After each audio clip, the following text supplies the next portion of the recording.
The Falcons, they make it official. It is all over for the rookie campaign for Michael Penix Jr. Going to shut down, deal with the ACL injury. Enter Kirk Cousins as a quarterback once again, the once and current and maybe future king at the quarterback position as now. He is the trigger man the rest of this season. And based on the timelines, it's looking like he'll probably be playing some games for the Falcons in 2026. I can't believe it. I never thought I'd say it, but I think I agree with you. I just, ACL surgeries, now for position players, it's a little different because there's so much running and cutting and planting and everything else. And some quarterbacks. Well, this is his plant leg. Right. So this is his left knee this time. So push off and throw and leg is a left-handed quarterback. So, well, the good thing is his footwork doesn't really require him. Never mind. Oh, boy. And you can wear a brace on it, too. As a quarterback, a brace is not going to bother you. Like, a receiver's never wanted to wear braces. Sure. I was a slow white receiver, so I could wear a brace and nobody would really notice. So I did. When I just first came back from my injuries, I wore it for a couple of weeks, and then I shedded it once I got comfortable in my own skin and with my new ligaments.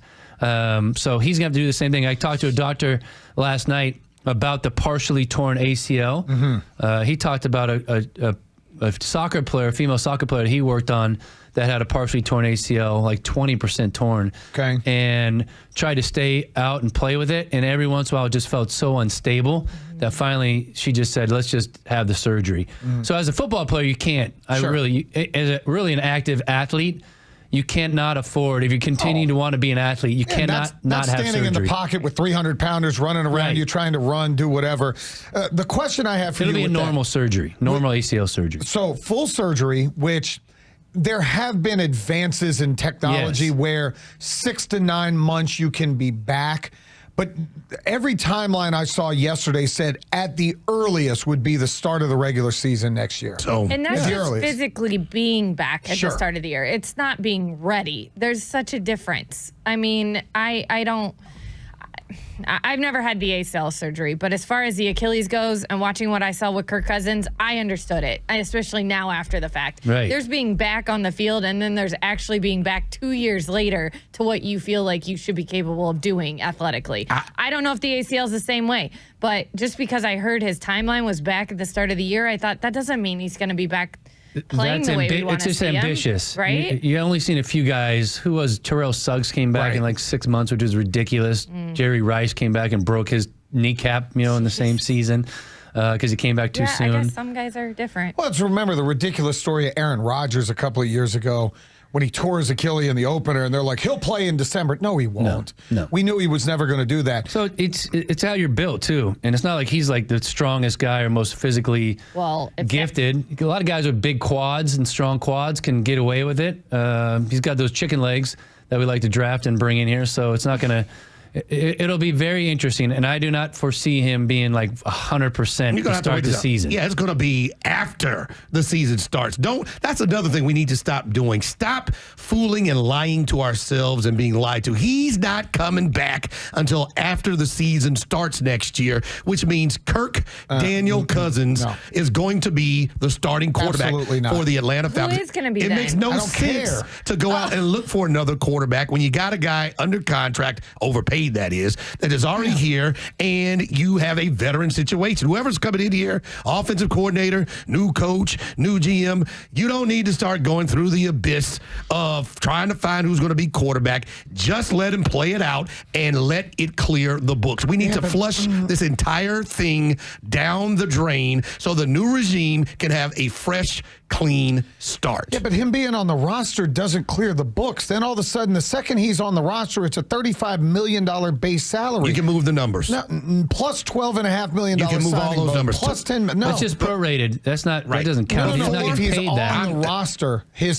salary becomes $35 million. The other stuff is prorated. Post June 1 cut, you save $25 million in dead cap. You save money. You save about $10 million overall. He's got a $75 million. You also don't have a quarterback, dude.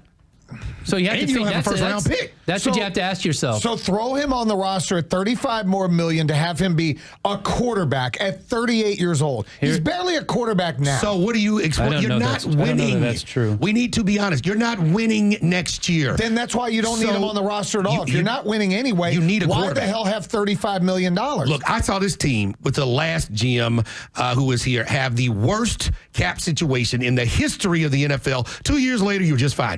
None of that stuff means anything to me about where the cap situation is. You can move the numbers. You need to just face the facts. Kirk Cousins is going to be here. He's been paid to be here. And Michael Penix Jr. is not going to be ready until after the season starts. I'll put $20. Home team, you and I can make a nice wager. He will not be on the roster to start the season next year. Put it there. You got it. He will not be on the. If they do, shut this organization down. What if he's willing to restructure? I don't care. I don't want him here. Okay, here's a free agents next year, dude. Who are you going to get? It doesn't matter. Daniel Jones, Aaron Rodgers, Russell Wilson, Marcus Mariota, Zach Wilson. Any of them. Oh my Zach God. Wilson, Tyrod Taylor, Joe Flacco. Tell me to stop when you're ready. Old quarterbacks. Kenny Pickett, Garoppolo. What do you have to pay these guys too? What do you have to pay these guys? To home team's point, you are not going to win next year. Right. You're not winning. You're not going to win at all? I don't think so. Dead into my eyes. I don't want it to be this way. I don't believe in promoting losing. So that's telling 9 years in a row. 9 years is what we're looking at. You're not winning next year. This needs to be completely overhauled. You need new coaches, maybe a new GM, a new offensive coordinator. You are not going anywhere until you figure out your management and quarterback situation going into the future. So keep the status quo and let this just run its course and stop these soft resets we keep trying every 3 years. If he's on the roster, it's a $57.5 million cap hit for that guy to be on the roster. You can restructure. I don't. For what? So we can kick more money down the road. We should have cut. So you can bring Russell Wilson in here. So you can bring Jameis Winston in here. It's going to be somebody that's going to start for about 3 or 4 games. Okay, that's you sure? Because now I think we can say Michael Penix Jr. is injury prone. If he's not ready by 4 weeks into the season, you need to be drafting a quarterback anyway. Where? You don't have a first round in pick. the second round. Who cares? This thing is bad, seriously, man. if he's not going to be ready 4 weeks in, it's bad. Next year? Yeah. Well, how are you going to know that? How are you going to understand that? You don't draft the quarterback this coming season. Okay, if you get to April and his rehab ain't going right, you have an idea. They have doctor timelines. These guys are way smarter than we are. Yeah, and God forbid. And if I'm thinking that Michael Penix has done all of next year, you're not winning a damn thing anyway. So why would I want this guy's roster money on my books? Regardless of how they handle it and what they do, it's as they said, it's like an unmitigated disaster. Mm-hmm. It is as bad as it gets. And this is why I'll rewind to something I said last season. I wanted him off the books then. I would have ate it this year, $90 million in dead cap. I would have pulled the Denver Broncos, ate the money, and then this time next year, you'd have all of that free. Instead, you didn't want to do it. You gave him a $10 million bonus because he was on the roster. I don't know who manages the money up there, but they don't know what the hell they're doing. They overpay, they give these guys ridiculous contracts, and they don't get out from under it when they need to. Can we be the first Chat GPT team? Can you just run contracts through an AI generator or aggregator? I like the way you think. Just try something different and just see what the computer has to say.